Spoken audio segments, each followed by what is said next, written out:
Hello friends, मैं आशीष स्वागत करता हूं आपके अपने यूट्यूब चैनल पर। फ्रेंड, जैसा कि आप सभी पता है कि इसमें जो अंकित सर का न्यू बुक आया है एसएससी जीडी का, उस बुक को हम लोग सॉल्व कर रहे हैं। ठीक है, इसमें से आज हम जो है परसेंटेज के मतलब लगभग 60 सवाल को करा दिए हैं परसेंटेज के। आज हम उसके आगे के सवालों को देखेंगे। ठीक है, इससे पहले हमने एवरेज के चैप्टर को पूरा कंप्लीट कर दिया है। ठीक है, अब परसेंटेज के अब ज़्यादा क्वेश्चन बचा नहीं है, तो परसेंटेज के हो सकता है कि आज ही खत्म हो जाए, और नहीं तो हो सकता है कि अगले क्लास तक तो निश्चित खत्म हो जाएगा। कोशिश करेंगे कि आज जितना हो सके आज मतलब ज़्यादा से ज़्यादा क्वेश्चन इसमें करा दिया जाए। ठीक है, इसके बाद जैसे ही परसेंटेज के चैप्टर हमारा कवर हो जाएगा, पूरा कंप्लीट हो जाएगा, उसके बाद हम प्रॉफिट एंड लॉस को स्टार्ट करेंगे। ठीक है, तो उसे भी आप जरूर देखिएगा और इस वीडियो को पूरा जरूर देखिएगा। इसमें आपको बहुत कुछ अच्छे अच्छे कंसेप्ट सीखने को मिलेंगे, जिसमें देखिए क्या होता है कि आपका कंसेप्ट कुछ और है और मेरा कंसेप्ट कुछ और हो जाता है। तो आप वहाँ से मतलब आप आपका भी बेस्ट है, और थोड़ा सा भी अगर आपसे अलग रहता है तो उसे भी जरूर सीखिए, जो भी चीज़ अलग रहता है। वैसे अगर आप मतलब सर से पढ़ रहे होंगे अंकित सर के ऐप में, तो बढ़िया से वहाँ सीख लिए होंगे। फिर इस बुक को लगाइए। अगर आप इसको बुक में कोई भी क्वेश्चन आपसे फंसता है तो हम इस बुक को पूरा करा रहे हैं, आप यहाँ से आकर देख सकते हैं। ठीक है, तो इसमें देखिए, इसमें जो 60 क्वेश्चन तक हमने करा दिया है, अब इसके आगे के प्रश्नों को हम लोग देखेंगे। ठीक है, 61 प्रश्न से आज स्टार्ट करेंगे और जितना हो सकता है इस क्लास में हम लोग कवर करेंगे, क्योंकि ज़्यादा से ज़्यादा हम 40 से 45 मिनट का ही क्लास रखते हैं। ठीक है, मतलब 35 से लेकर 45 के बीच तक की क्लास रखते हैं, इससे ज़्यादा क्लास नहीं रखते हैं। तो जितना हो सकता है इसमें हम करेंगे कवर, और उसके बाद प्रॉफिट एंड लॉस चैप्टर को भी स्टार्ट करेंगे जैसे ही ये खत्म होता है। ठीक है, अब देखिए 60 क्वेश्चन तक हमारा हो गया है। अब हम इसमें 61 क्वेश्चन को देखते हैं। 61 क्वेश्चन में क्या करें, इधर को क्वेश्चन जो है थोड़ा इजी है, हम सॉल्व किए हैं। इसमें क्वेश्चन थोड़ा अभी अभी इजी है, आगे एक दो क्वेश्चन में कैलकुलेशन है। ठीक है, अब देखिए जो क्वेश्चन नंबर 61 है, ये क्या कर रहा है, ये हमारा क्वेश्चन नंबर 61 है। क्वेश्चन कर रहा है कि 1 से 80 तक की संख्याओं में से कितने प्रतिशत संख्याओं में इकाई का अंक 1 या 9 है। और ये इकाई का अंक क्या होता है पहले समझिए। यहाँ जो देखिए, मान लीजिए 15 है, 15 में ये हमारा इकाई का अंक होता है और ये हमारा दहाई का अंक होता है। जैसे मान लीजिए 155 है, तो इकाई दहाई सैकड़ा, ये इकाई का अंक हो गया, ये दहाई का अंक हो गया, और ये सैकड़ा। ठीक है, तो हमसे 1 से 80 तक के बीच में इकाई अंक के स्थान पर 1 और 9 होना चाहिए। ऐसी संख्या कितनी है पहले वो निकालना चाहिए। तो पहला तो 1 ही हो जाएगा। ठीक है, उसके बाद 9 हो जाएगा, उसके बाद क्या हो जाएगा 11, 11 में भी इकाई के स्थान पर 1 है।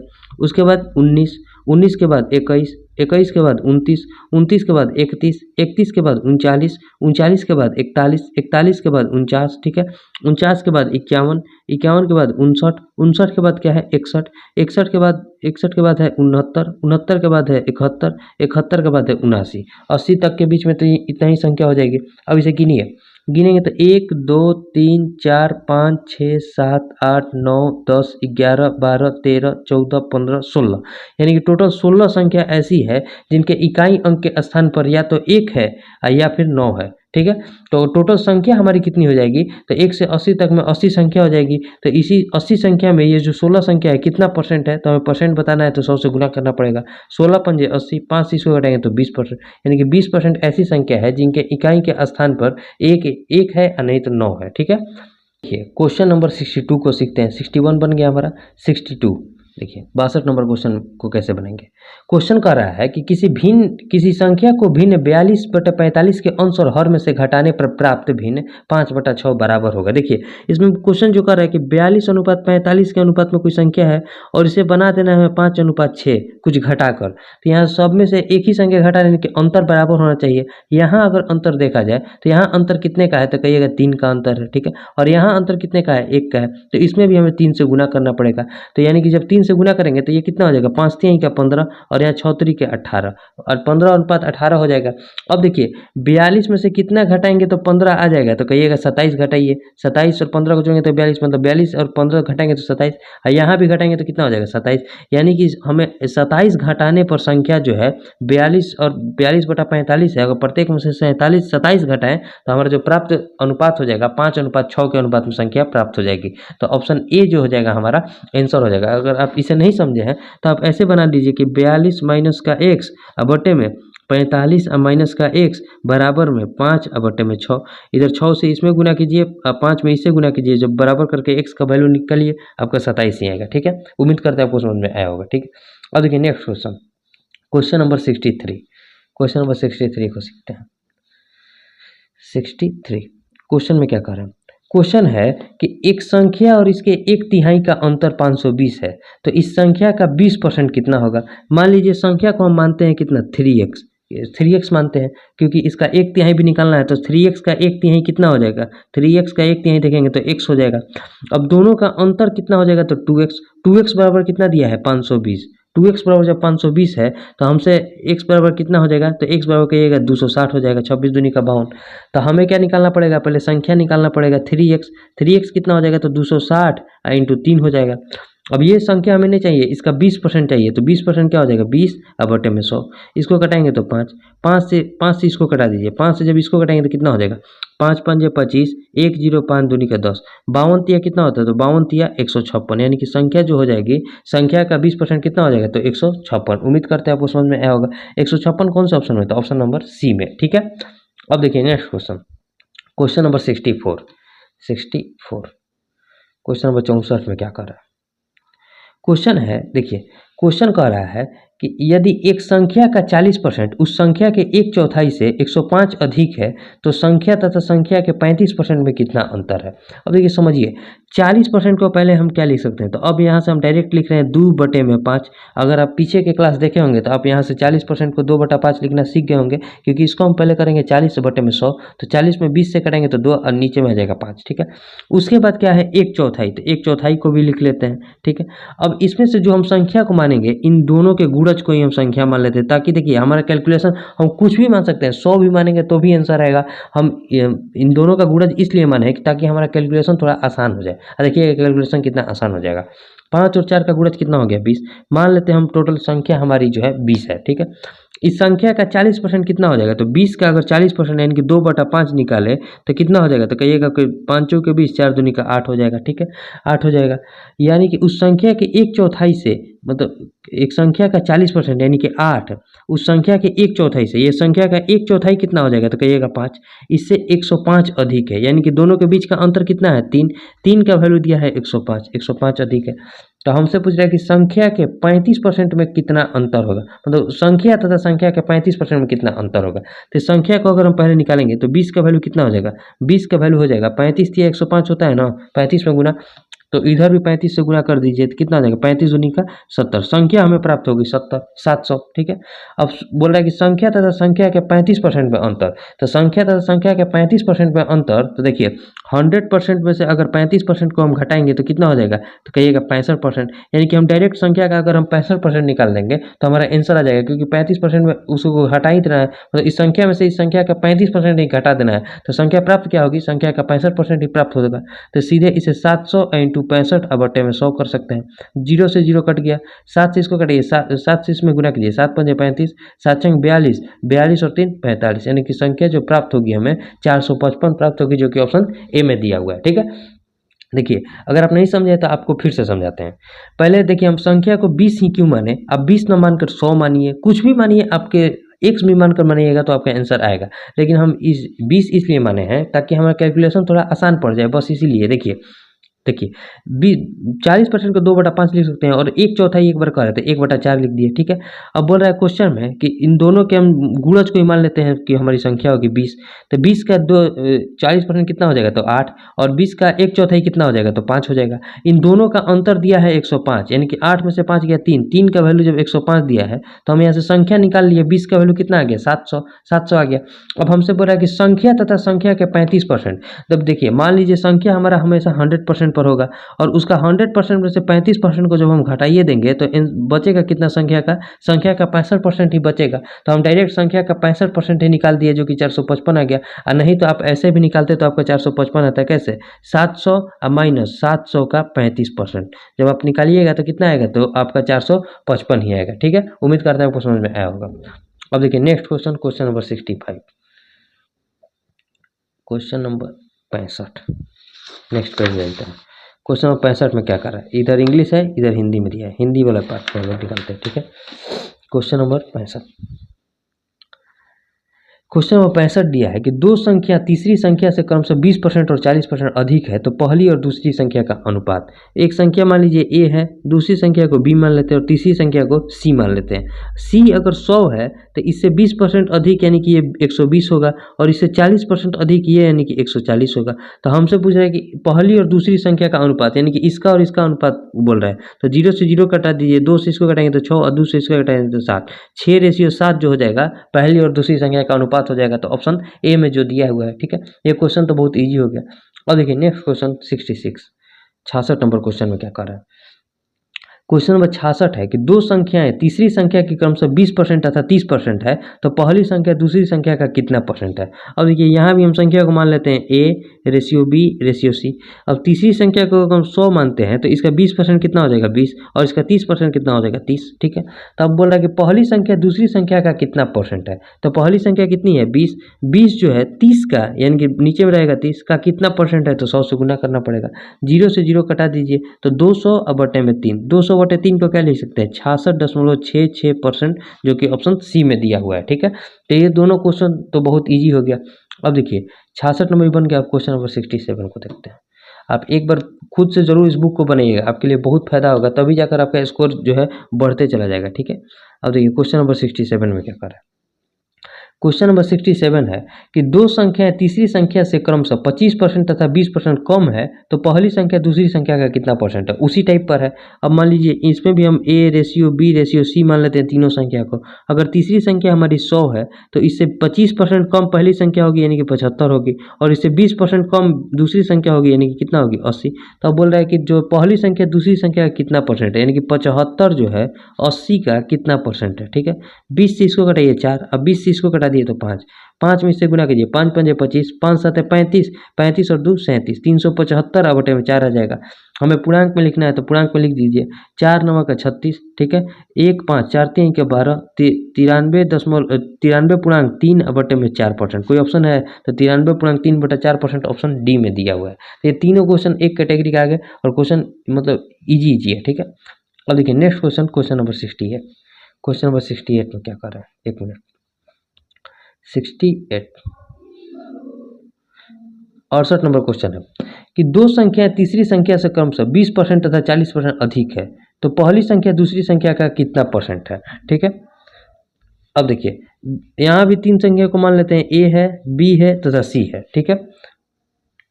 तो यहाँ भी अगर हम तीसरी संख्या को 100 लेते हैं तो ये भी उसी टाइप पर क्वेश्चन आ गया। तो उसे 20% तथा 40% अधिक है यानी कि ये होगी 120 और ये होगी 140, ठीक है। यहाँ रेशियो प्राप्त हो गया। तो अब हमें पूछ रहा है कि पहली संख्या दूसरी संख्या का कितना परसेंट है। तो फिर वही क्वेश्चन, पहली संख्या जो है दूसरी संख्या का यानी 140 का कितना परसेंट है। परसेंट करने के लिए हमें 100 से गुना करना पड़ेगा।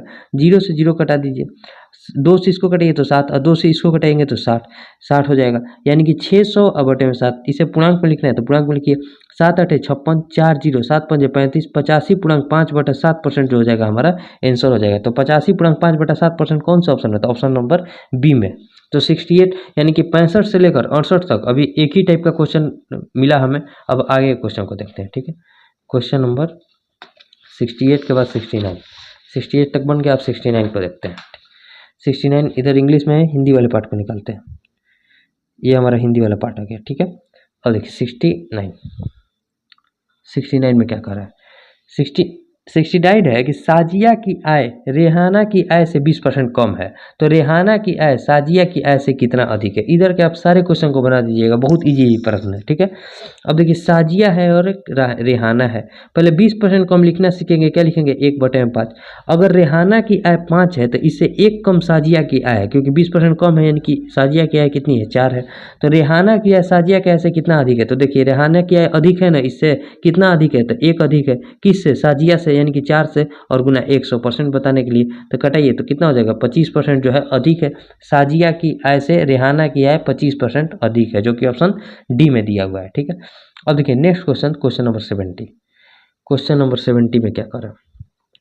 क्वेश्चन नंबर 70 है कि वार्षिक वेतन वृद्धि मिलने पर नीरा का वेतन 45,000 से बढ़कर 48,150 हो गया, तो प्रतिशत वृद्धि क्या है। अब देखिए 45,000 रुपया पहले वेतन था किसका, तो नीरा का। अब कितना हो गया, तो 48,150 हो गया। तो वेतन में तो वृद्धि हो गई है। कितना का वृद्धि हुआ है, 3,150 रुपये का वृद्धि हुआ है।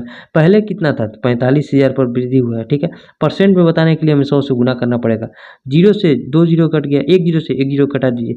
9 से इसको घटाएंगे तो 5, 9 से इसको घटाइए, 9 तिया 27, 9 पचे 45, 5 से इसको घटा दिए तो 7% का जो है उसके वेतन में वृद्धि हुआ है। 7% कौन से ऑप्शन में, तो ऑप्शन नंबर सी में है। ठीक है, अब देखिए 71 को देखते हैं। क्वेश्चन नंबर 71, क्वेश्चन नंबर 71 में क्या करें। इधर क्वेश्चन टोटल जो है इजी प्रश्न है, इसे आप एक बार जरूर बनाइएगा। जितना आप अभ्यास कीजिएगा उतना आपके लिए बढ़िया होगा। टाइम घटते रहता है, जितना आप क्वेश्चन पर प्रैक्टिस कीजिएगा आपका टाइम घटते रहेगा। अगर मॉक टेस्ट में अभी आपका ज़्यादा टाइम लग रहा है, तो अगर आप क्वेश्चन पर ही प्रैक्टिस करते रहिएगा तो आपका टाइम बचने लगेगा, इतना आपको 60 मिनट ज़्यादा लगने लगेगा। बस इतना समझ कर चलिए। ठीक है, अब देखिए 71 क्वेश्चन में क्या करें। क्वेश्चन नंबर 71, क्वेश्चन कह रहा है कि एक परिवार की मासिक आय और खर्च का अनुपात 14:11 है। यदि परिवार की मासिक बचत 13,500 है तो परिवार की मासिक आय क्या है। देखिए देखिए पहले आय बराबर क्या होता है, बार बार हम लिखते हैं। आय बराबर जो होता है जितना हमने खर्च किया है, जितना व्यय है और जितना बचत है, दोनों का योग जो होता है हमारा आय होता है। ठीक है, अब यहाँ आय यानी कि इनकम और एक्सपेंडिचर का रेशियो दे दिया है कितना, 14:11। और क्या दिया है, परिवार की मासिक बचत 13,500 है। अब देखिए 14 रुपये आय है और 11 रुपये खर्च है, तो कितना बचा, 3 रुपये उसके पास बचा। 3 का ही वैल्यू दे दिया है कितना, 13,500। तो हमसे पूछ रहा है कि परिवार की मासिक आय कितनी है, यानी कि 14 का वैल्यू पूछ रहा है। देखिए 3 से इसको घटाइए, जब 3 से इसको घटाएंगे तो कितना हो जाएगा, 3 चौके 12, 1 5 3 पचे 15, यानी कि 4500 से गुना हुआ है। तो 14 में भी हम जो है 4500 से गुना कर देंगे, यही उसका मासिक आय हो जाएगा। 14 पंजे 70, 14 चौके 56, 56 और 7, 56 7 कितना होता है 63, 63 पर जो 2 जीरो, यानी कि 63,000 रुपये जो हो जाएगा उसका मासिक आय हो जाएगा। तो 63,000 कौन सा ऑप्शन में, तो ऑप्शन नंबर डी में है। ठीक है, अब देखिए क्वेश्चन नंबर 71 बन गया। अब 72 को देखते हैं। क्वेश्चन नंबर 72, ये हमारा क्वेश्चन नंबर 72 है। देखिए इसमें क्या कर रहा है, क्वेश्चन नंबर 72, क्वेश्चन पहले पढ़ते हैं। क्वेश्चन कह रहा है कि अमीना अपनी आय का 16% बचाती है। अब उसकी आय में 20% की वृद्धि हो गई, लेकिन वह अब भी पहले की तरह ही बचत करती है, तो उसके व्यय में हुई प्रतिशत वृद्धि कितनी है। देखिए समझिए, आय पहले यहाँ आय है। ठीक है, आय जो होता है व्यय और बचत के बराबर होता है, व्यय और बचत के योग के बराबर होता है। ठीक है, अब देखिए आय उसका कितना है, मान लीजिए 100 रुपये उसका आय था, जिसमें से वह 16 रुपये बचाती थी, तो कितना खर्च करती होगी, 84 रुपये खर्च करती होगी। ठीक है, 16 रुपये जब बचा रही है तो 84 रुपये खर्च कर रही है। उसकी आय में 20% की वृद्धि हुई, यानी कि 100 में जो है 20 रुपये की जो है वृद्धि हो गई, 20% की वृद्धि हो गई। ठीक है, और लेकिन वह अब भी पहले की तरह ही बचत करती थी, यानी कि बचत जो है 16 रुपया ही कर रही है। 16 रुपये पहले बचता था, तो अब 1 रुपया और बचा नहीं पा रही है, 0 रुपया बचत कर रही है, यानी कि 16 रुपया ही मात्र उसका बच रहा है।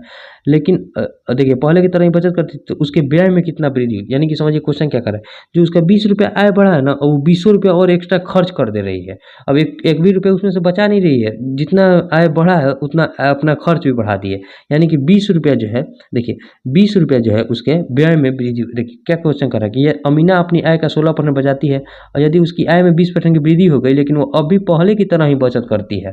ठीक है, तो उसके व्यय में हुई प्रतिशत वृद्धि कितनी है, यानी कि 20 रुपये जैसे उसका आय बढ़ा ना, तो उसने खर्च को भी 20 रुपया ही बढ़ा दिया, बचा अब 1 भी रुपया नहीं रही है, यानी कि 20 रुपया उसके व्यय में वृद्धि हो गई। पहले व्यय कितना था, 84 था, और यही परसेंटेज बताने के लिए हमें 100 से गुना करना पड़ेगा। ठीक है, और देखिए 4 से जब इसको कटाएंगे तो 21, और 4 से इसको कटाएंगे तो 5, यानी कि इसको क्या लिखेंगे, 500 और बटे में 21, 500 बटे में 21 है, परसेंटेज में हमें लिखना है। तो कटाइए, कटाएंगे जब कितना हो जाएगा, 21 दूनी का 42, 8 जीरो हो जाएगा ना, 21 दूनी का 42, 8 जीरो, 21 चौक 84 होता है, तो 21 तिया 63, यानी कि 23 दशमलव समथिंग वाला आंसर हो जाएगा। तो 23.8% जो है ऑप्शन 1 में है, यही हमारा आंसर हो जाएगा। ताकि इससे कम वाला 21 और 20 वाला तो आंसर होगा नहीं, और 24 वाला होगा नहीं, क्योंकि जब 21 में हम 500 से भाग देंगे तो 23 दशमलव समथिंग ही आएगा, जो कि हमारा ऑप्शन ए में दिया है 23.8%।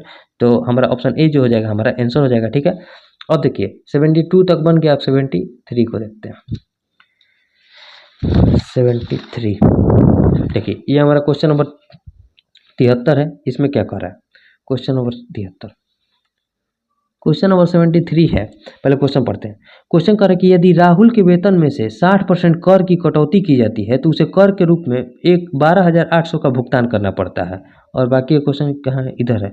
राहुल द्वारा भुगतान किया जाने वाला कुल कर कितना है। ये देखिए, पहले तो इसमें क्वेश्चन में शायद मतलब सॉल्यूशन में इसका कुछ और दे दिया है और क्वेश्चन कुछ और है। तो इसमें जो क्वेश्चन है हमें थोड़ा सा मतलब मिसप्रिंट लग रहा है। इसमें जो 60% कर के कटौती की जा रही है, उसके बाद उसके पास 12,800 का बचत होता है, मतलब 12,800 रुपये बच रहा है, तो उसका मासिक वेतन कितना है ये होना चाहिए क्वेश्चन। तो 12,800 ऐसे क्वेश्चन के अनुसार जानते हैं कितना हो जाएगा। 60% बराबर दिया है 12,800 के, तो यहाँ से 100% यानी कि उसका वेतन निकालना पड़ेगा। तो इस टाइप में उसका सोल्यूशन नहीं है। सोल्यूशन क्या दिया है कि 40% जो है बराबर है 12,800 के, यानी कि सोल्यूशन के अकॉर्डिंग जो हो जाएगा ये 12,800 जो है उसके कर के काटने के बाद उसकी बचत हो रही है, यानी कि 40% जो हो जाएगा 12,800 के बराबर हो जाएगा। तो हमसे 100% का वैल्यू पूछा है, तो देखिए 12,800 और बटे में 40 और गुने में 100। तो यहाँ हमें लगता है कि थोड़ा सा सुधार करने की ज़रूरत है, वैसे आप बताइएगा, ठीक है। इसमें क्या कर रहा है कि 60% कर की कटौती की जाती है तो उसे कर के रूप में नहीं, उसके पास अब 12,800 रुपये की राशि बच जाती है, तो उसकी वेतन कितनी है ये क्वेश्चन होना चाहिए था। नहीं तो जैसे सोल्यूशन में दिया था, अगर सोल्यूशन में इस टाइप का नहीं देकर 60% का वैल्यू 12,800 है तो उसके अकॉर्डिंग आंसर ही नहीं आएगा, ठीक है। यहाँ देखिए 0 से 0 कट गया, 4 से इसको कटाएंगे 4 3 12, ठीक है। 4 दूनी का 8 320, यानी कि 32,000 रुपये जो हो जाएगा हमारा आंसर हो जाएगा। देखिए 4 3 12, 4 दूनी का 8, 32,000 रुपये जो हो जाएगा उसका मासिक वेतन हो जाएगा। उम्मीद करते हैं आपको समझ में आया होगा। 32,000 कौन सा ऑप्शन है, तो ऑप्शन नंबर ए में, ठीक है। इस क्वेश्चन में थोड़ा डाउट है, आप देख कर बताइएगा मतलब क्वेश्चन सही है या नहीं। क्वेश्चन नंबर 74 को देखते हैं। क्वेश्चन नंबर 74 क्या कर रहा है कि रेणु अपनी आय का 30% बचत करती है। यदि उसकी बचत 30% बढ़ जाती है और व्यय 25% बढ़ जाता है तो रेणु के आय में प्रतिशत वृद्धि क्या है। यहाँ भी आय व्यय और बचत वाला कंसेप्ट है, ठीक है। आय है, व्यय है और क्या है, बचत है, ठीक है। अब इसमें देखिए 100 रुपया उसका आय है, 30% बचा रही है कि 30 रुपये बचा रही है, तो कितना 70 रुपये खर्च कर रही होगी, ठीक है। यदि उसकी बचत में 30% की वृद्धि हो गई, यानी कि इसमें 30% की वृद्धि हो गई, तो कितना की वृद्धि हो गई, तितरी के 9 रुपये की वृद्धि हो गई, ठीक है। और 25% का व्यय बढ़ जाता है। अब इसमें व्यय भी खर्च कितना बढ़ गया, 25%। 25 साथ कितना होता है 175, यानी कि 17.5 रुपये व्यय बढ़ गया। तो उसकी आय कितनी बड़ी होगी, तो 17 और 9 दोनों को जोड़कर आय बराबर होता है, तो दोनों को जोड़ेंगे तो 17 9 कितना होता है 26.5 रुपये उसका आय बढ़ गया। तो हमसे पूछ रहा है कि यही आय में प्रतिशत वृद्धि बताना है, तो 100 का 26.5 कितना हो जाएगा, तो 26.5% की जो है आय में वृद्धि हो गई है। 26.5% कौन से ऑप्शन में है, तो ऑप्शन नंबर ए में दिया है, ठीक है। अब क्वेश्चन नंबर 74 बन गया है। 75 देखिए, अब क्वेश्चन नंबर 75 में क्या कर रहा है। क्वेश्चन है कि एक व्यक्ति अपनी आय का 28% बचाता है। यदि उसकी आय में 20% की वृद्धि होती है और व्यय में 5% की कमी होती है तो उसकी बचत में x% की वृद्धि होती है। तो x का निकटतम मान हमें बताना है। फिर वहाँ से हम लिखते हैं आय, व्यय तथा बचत, ठीक है। आय, व्यय तथा बचत। आय बराबर क्या होता है, व्यय और बचत के योग के बराबर होता है हमारा आय, ठीक है। मान लीजिए 100 रुपये उसका आय है, ठीक है। इसमें से 28% वो बचा रहा है, यानी कि 28% बचा रहा है, ठीक है। और जब 28 रुपये जब वो बचा रहा है तो कितना खर्च कर रहा होगा, तो 72 रुपये खर्च कर रहा होगा, ठीक। अब कह रहा है क्वेश्चन में कि यदि उसकी आय में 20% की वृद्धि होती है और व्यय में 5% की कमी होती है, तो आय में 20% की वृद्धि हुई, यानी कि 20 रुपये की वृद्धि हो गई। इसमें 20% की वृद्धि यानी क्या, 20% की वृद्धि हो गई। और व्यय में जो हुआ उसका 5% का कमी हो गया। पहले 72 रुपये खर्च करता था ना, अब इसमें और 5% कम में खर्च कर रहा है, यानी कि कितना कम खर्च कर रहा है अब, 5 दूनी का 10, 5 7 35 और 1 36, यानी कि 3 रुपये 60 पैसा जो है और कम खर्च करने लगा, यानी कि ये भी अब उसका बचने लगा। देखिए 3 रुपये 60 पैसा इधर बचने लगा और 20 रुपये जो बढ़ गया है आय वो बचेगा, क्योंकि अब व्यय में भी उसने कमी कर दी। तो टोटल उसके पास जो रुपया बचेगा अब 20 और 3 कितना होता है, ये उधर जाएगा तो प्लस हो जाएगा, तो 20 और 3 23 रुपये 60 पैसा अब जो है उसका एक्स्ट्रा बचने लगा, ठीक है। तो अब बोल रहा है कि उसकी बचत में x% की वृद्धि होती है, तो x का मान, तो बचत में कितना की वृद्धि हो गया, 23 रुपये 60 पैसा का। देखिए 23 रुपया 60 पैसा का वृद्धि हो गया, किस पर, तो इस 28 पर वृद्धि हुआ होगा, ठीक है, 28 पर। और परसेंट में बताने के लिए हमें 100 से गुना करना पड़ेगा। 0 से इसको कटाए तो ये पॉइंट हट गया, 4 से इसको कटाइए तो 7, और 4 से इसको कटाइए तो 4 पंजे 20, 4 9 36, 59 में 10 से गुना करेंगे तो कितना हो जाएगा 590 और बट्टे में 7। 590 बटे 7 को क्या लिख सकते हैं, या 590 और बट्टे में 7, देखिए एक सेकंड, 590/7 को क्या लिख सकते हैं, तो भाग दीजिए, 7 8 56, ठीक है, 3 0, 7 चौक 28, यानी कि 84 दशमलव समथिंग वाला आंसर हो जाएगा। तो 84.3% जो कि ऑप्शन ए में दिया हुआ है वही हमारा करेक्ट आंसर हो जाएगा। तो क्वेश्चन नंबर 75 भी आपको समझ में आ गया होगा। इसी टाइप पर देखिए, पीछे के जो 2-3 सवाल थे वो इसी टाइप पर थे, तो इस टाइप को और भी पीछे जब हम शुरुआत में कराए थे परसेंटेज का, तो वहाँ भी आय व्यय और बचत वाला क्वेश्चन था, तो इस कंसेप्ट को आप समझ गए होंगे, ठीक है। अब देखिए उसके आगे क्वेश्चन देखते हैं, क्वेश्चन नंबर 76। क्वेश्चन नंबर 76 क्या कर रहा है, एक मिनट, 76 को पहले निकालते हैं। क्वेश्चन नंबर 76 ये हमारा क्वेश्चन नंबर 76 में क्या है, क्वेश्चन पहले पढ़ते हैं। क्वेश्चन कह रहा है कि देखिए क्वेश्चन क्या है कि सौरभ अपनी मासिक आय का 20% बच जाता, 20% अपने बच्चों की शिक्षा पर खर्च करता है, वो शेष राशि का 30% परिवहन और कपड़ों पर खर्च करता है। इसके इसके अब देखिए इधर नहीं, इधर है क्वेश्चन, इधर है। इसके अतिरिक्त वह अपने पास बची राशि का 50% किराए और घर के रख रखाव में खर्च करता है। इन सभी खर्चों के बाद वह अपने पास शेष राशि का 50% अपने माता पिता के पास भेज देता है, ठीक है। तो शेष बची राशि 11,200 की वो बचत करता है, तो उसकी मासिक आय क्या है। इतना बड़ा क्वेश्चन है। अब देखिए जैसे जैसे क्वेश्चन कर रहे हो वैसे वैसे अब स्टेप वाइज सॉल्व कीजिए। मान लीजिए सौरभ की मासिक आय कितनी है, 100 रुपया है, ठीक है। 100 रुपया में 20% अपने बच्चों की शिक्षा पर खर्च कर दिया, यानी कि 20% कितना हो जाएगा इसका, 20 रुपये उसने खर्च कर दिया, 20 रुपये खर्च कर दिया बच्चों की शिक्षा पर। वो शेष राशि का, उसके पास शेष राशि बची कितनी, 80 रुपये बची। उसका शेष राशि का 30%, तो इसका 30% जब हम निकालेंगे तो कितना हो जाएगा, 30%, 8 3 के 24 रुपये हो जाएगा, ठीक है, 24 रुपये हो जाएगा। कपड़ों पर खर्च करता है इसके, अब देखिए इसके आगे क्या है, तो इसके अतिरिक्त वो अपने पास बची राशि का, अब देखिए जब 24 रुपये खर्च कर दिया कपड़ों पर, उसके बाद उसके पास कितना राशि बची, तो राशि बची 56 रुपये, 56 4 60 20 80, ठीक है। इसका 50% किराए और घर के रख रखाव में खर्च किया। 56 का 50% कितना हो जाएगा, तो 28 रुपये खर्च कर दिया किराए और घर के रख रखाव में। तो अब अभी भी उसके पास कितना बचा, तो 28 रुपये बचा। 56 रुपये में 28 रुपये खर्च कर दिया तो 28 रुपये बचा उसके पास। इन सभी खर्चों के बाद वह अपने शेष राशि का 50% अपने माता पिता के पास भेज देता है। अब देखिए इसका भी जो भी राशि बच रहा है, इसका भी 50% कितना हो जाएगा, 14 रुपया।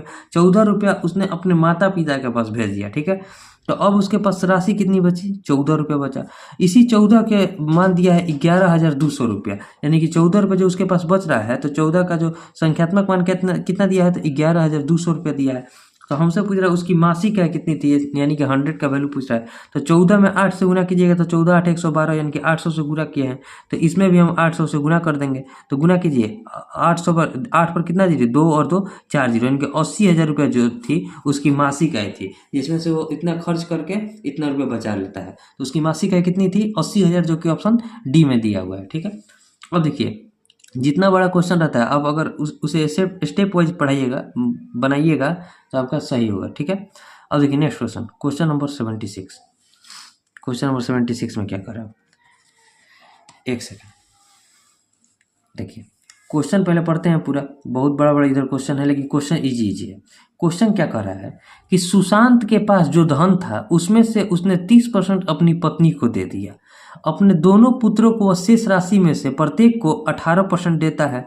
अब शेष बची राशि की 3/4 विविध मदों में खर्च करता है और 19,600 की राशि को बैंक में जमा करता है। आरंभ में सुशांत के पास कितनी राशि है। देखिए जब इस टाइप का परसेंटेज दिया हो और चौथाई उथाई सब दिया हो, तो आप सीधे देखिए किसे मानेंगे रुपया। 30% को हम क्या लिख सकते हैं, 3/10 लिख सकते हैं। इस 30% को हमने 3/10 लिख दिया। उसके बाद कौन सा है, 18% है, और 2 पुत्र है, 18% दिया होगा, यानी कि 36% दिया है। 36% क्या लिख सकते हैं, 36/100, ठीक है। उसके बाद क्या है, 3/4 है, तो 3/4 लिख सकते हैं। इसको कटाएंगे 4 से तो 9, और इसको 4 से कटा देंगे 25। अब हम आपको क्या बताएं, इन नीचे वाले मान के गुणज को ही हम मान लेते हैं कि टोटल उसका आय होगा, ठीक है। यानी कि अगर सुशांत की आय हम मानना चाहें तो क्या मानेंगे, 25 चौके 100 दहिया, 1,000 रुपया मान लीजिए उसका आय है। अगर हम 1,000 मानते हैं तो हमसे बनने में बहुत आसानी हो जाएगी, ठीक है, कैलकुलेशन आपका बहुत कम हो जाएगा। अब देखिए उसमें से 1,000 रुपये में से 30% यानी कि 3/10 की खर्च कर दिया, अपनी पत्नी को दे दिया, यानी कि 1000 का 3/10 कितना हो जाएगा, तो 300 रुपया खर्च कर दिया। अब उसके पास बचा कितना, 700 रुपया, 700 रुपया बचा। अपने दोनों पुत्र को मतलब उसने उसमें 30% अपनी पत्नी को दे दिया, अपने दोनों पुत्रों को शेष राशि में से प्रत्येक को 18% देता है। अब देखिए प्रत्येक को 18% दिया, यानी कि 9/25 रुपया इधर भी खर्च कर दिया, 9/25 खर्च कर दिया।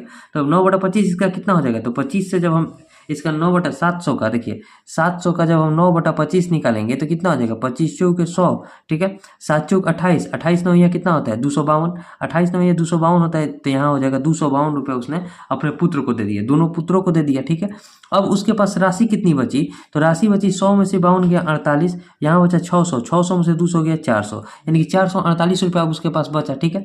इसका भी 3/4 उसने कहीं खर्च कर दिया, कि कहाँ खर्च किया, विविध मदों में खर्च कर दिया, ठीक है। तो इसका 3/4 कितना हो जाएगा, तो देखिए 448 का जब हम 3/4 निकालेंगे तो कितना हो जाएगा, 4 से कटेंगे तो 1 1, ठीक है, 1 1 2, 112 दिया, 336 रुपया, 336 रुपया और इसने खर्च कर दिया।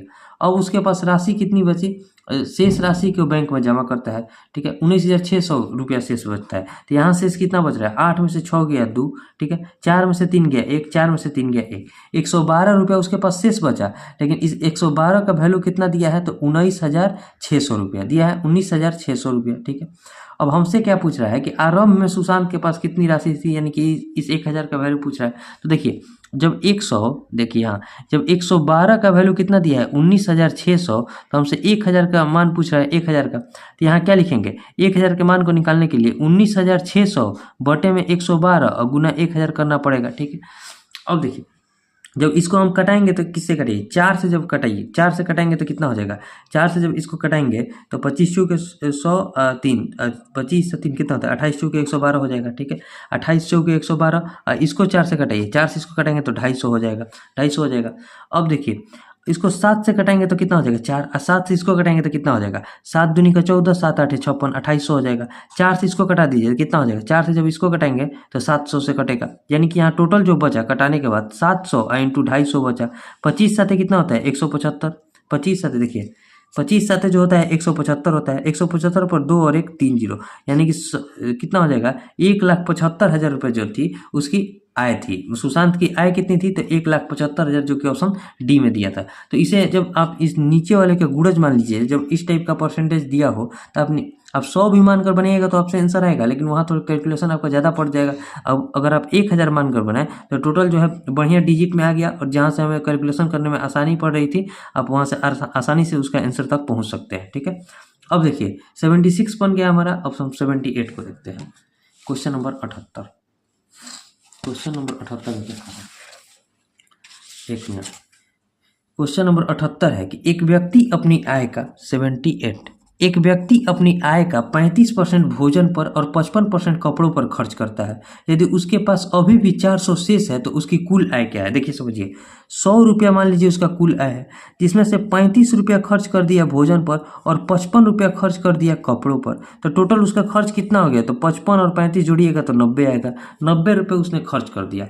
अब 100 में से 90 खर्च कर दिया तो कितना उसके पास बचा, तो 10 रुपया बचा।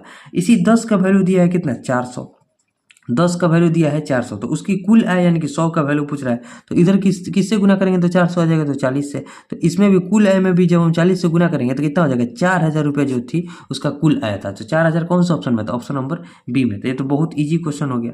अब देखिए क्वेश्चन नंबर 79, क्वेश्चन नंबर 79 को देखते हैं। 79 में क्या कर रहा है, ये हमारा 79 क्वेश्चन, ठीक है। 79 है, देखिए समझते हैं क्वेश्चन को। क्वेश्चन कह रहा है कि 84,000 में खरीदे गए एक स्कूटर का मूल्य 10% प्रति वर्ष की दर से कम होता है, तो 2 वर्ष के बाद उसका मूल्य क्या होगा। देखिए 10% प्रति वर्ष की दर से कम हो रहा है, यानी कि अगर पहले 10 है तो उसके बाद क्या हुआ होगा, 9 हुआ होगा। यानी कि इसको सीधे लिख सकते हैं, पहले अगर 10 रुपया था स्कूटर का दाम, तो अब कितना हो गया, 9 रुपया हो गया, यानी कि उससे 1 रुपया कम हो गया है। 10% क्या लिख सकते हैं, 1/10, तो पहले 10 था तो उससे 1 रुपया कम हो गया। तो अब देखिए 84,000 रुपये का स्कूटर है, ठीक है। पहले वर्ष कितना 10% की कमी हुई होगी, यानी कि 9/10 हुआ होगा। उसके बाद फिर 10% की कमी हुई होगी, यानी कि फिर से 9/10 हुआ होगा। तो अब इसे सॉल्व कीजिए, 0 से 0 कट गया, यहाँ देखिए 2 0 कट गया। अब यहाँ बचा 840, ठीक है, 840 है, और यहाँ है 9981 है। अब गुना कीजिए, गुना जब करेंगे 84 में 81 से, तो यहाँ पहले 0 का 0 लिख देंगे, ठीक है, 0 लिख दिए। 4 में 1 से गुना करेंगे तो 4, फिर 4 में 8 से गुना कीजिए, 8 चौके 32, ठीक है। और फिर 8 में 1 से गुना कीजिए तो 32 और 8 कितना हो जाएगा 40, हाथ में लगा 4, 8 8 64, 64 और 4 कितना होता है 68, 68 0 40 जो हो जाएगा हमारा आंसर हो जाएगा। तो 68 0 40 कौन से ऑप्शन में है, तो ऑप्शन नंबर डी में है, ठीक है। उम्मीद करते हैं आपको समझ में आया होगा, ठीक है। अब देखिए नेक्स्ट क्वेश्चन जो हो जाएगा क्वेश्चन नंबर 80। क्वेश्चन नंबर 80 में क्या कर रहा है, एक मिनट, क्वेश्चन नंबर 80 क्वेश्चन दिया है कि 3 वर्ष पहले बेंगलोर की जनसंख्या 3 लाख थी। यदि यह संख्या क्रमिक 3 वर्षों के दौरान क्रमशः 2%, 5% और 4% की दर से बढ़ती है तो वर्तमान जनसंख्या क्या होगी। उसी टाइप पर पीछे वाले टाइप पर ही क्वेश्चन है। पहले 3 लाख जनसंख्या थी, 3 पर 5 जीरो, 2 1 2 3, 3 पर 5 जीरो, 3 लाख जनसंख्या थी, ठीक है। यह क्रमिक रूप से 3 वर्षों के दौरान 2%, 5% और 4% की दर से बढ़ती है। तो पहले वर्ष कितना बढ़ी होगी, 2% यानी कि 102 हो गया होगा। अगले वर्ष फिर कितना 5% यानी कि 105 हुआ होगा। फिर अगले वर्ष 4% की वृद्धि हुई यानी कि 104/100, यानी कि 2 2 4, यहाँ 4 जीरो गया, ठीक है। 1 जीरो से और कटा दीजिए, पूरा 5 जीरो कट गया। 5 से इसको कटेंगे तो 2, अब 5 से इसको कटाएंगे तो कितना हो जाएगा 21, 2 से इसको कटाइए तो कितना हो जाएगा, 2 से इसको कटेंगे तो 51 दूनी 102। अब देखिए समझिए, अब पहले देखिए हमें इस तीनों में गुना करना है, तीनों में गुना करना है। इकाई अंक से तो हो नहीं पाएगा क्योंकि 3 में 2 है और यहाँ इकाई अंक क्या आएगा 3 एकम 3, 3 एकम 3, 3 चौके 12, इकाई अंक के स्थान पर 2 आएगा। तो ऑप्शन से मतलब इकाई अंक से तो नहीं हो पाएगा। गुना करके देखते हैं, देखिए गुना करिएगा तो 51 में 3 से गुना करेंगे तो कितना हो जाएगा 51 तो 153 होता है, और गुना 21 और गुना 104 है। 104 को भी छोड़ दीजिए, 21 में इससे गुना कीजिए, 21 तिया 63, ठीक है। हाथ में लगा 6, 21 5 105, 105 और 6 कितना होता है 21 तिया 63, हाथ में लगा 6, 21 5 105, 105 और 6 111, हाथ में लगा 11, 21 से कम 21, देखिए 21 से कम 21, 21 और 11 कितना होता है, तो 21 और 11 जब गुना कीजिएगा तो आपका हो जाएगा 32, 21 11 32, ठीक है। 3213 आ गया। जब 153 में हम 21 से गुना करेंगे तो 3213 आ गया। अब इसमें देखिए गुना 104 है ना, तो इसको क्या लिख सकते हैं 100 और प्लस 4 लिख सकते हैं, 100 प्लस 4। तो 3213 में पहले 100 से गुना करेंगे तो कितना हो जाएगा 3213 पर 2 जीरो, और फिर 3213 में 4 से गुना कीजिए, 4 3 12, 4 एकम 4 और 1 5, ठीक है। 4 देखिए 4 दूनी का 8, 4 दूनी का 8 और 4 3 12, 4 3 12। अब सबको जोड़ दीजिए क्योंकि जोड़ना है, प्लस का साइन है। यहाँ जोड़ेंगे तो कितना हो जाएगा 2, यहाँ 5, 8 और 3 कितना हो जाएगा 11, 2 और 1 3 और 1 4, 2 और 1 3 और यहाँ 3, यानी कि 33 41 52 जो हो जाएगा हमारा आंसर हो जाएगा। तो देखिए 33 41 52 ऑप्शन सी में आ गया ना, तो यही हमारा जो हो जाएगा आंसर हो जाएगा। तो इतना बड़ा कैलकुलेशन देखकर आपको छोड़ना भी नहीं है क्योंकि ये टोटल जो क्वेश्चन है प्रीवियस ईयर के आधार पर ही है, ठीक है। उम्मीद करते हैं आपको समझ में आया होगा। अगर देखिए अब इस टाइप से कैलकुलेशन कीजिएगा तो आपके लिए कैलकुलेशन भी आसान पड़ जाएगा। तो आगे और भी क्वेश्चन है, जैसे ये क्वेश्चन है ये भी कैलकुलेशन पर है, लेकिन आज हम यहाँ 80 तक ही क्वेश्चन को रखते हैं। आगे की क्लास में जो है आगे के जो भी प्रश्न बचे होंगे उसे पूरा कंप्लीट कर देंगे, ठीक है। अगर वीडियो अच्छा लगेगा तो इसे शेयर भी जरूर कीजिएगा ताकि और लोगों के पास भी पहुँच सके। अब मिलेंगे नेक्स्ट वीडियो में, तब तक के लिए जय हिंद।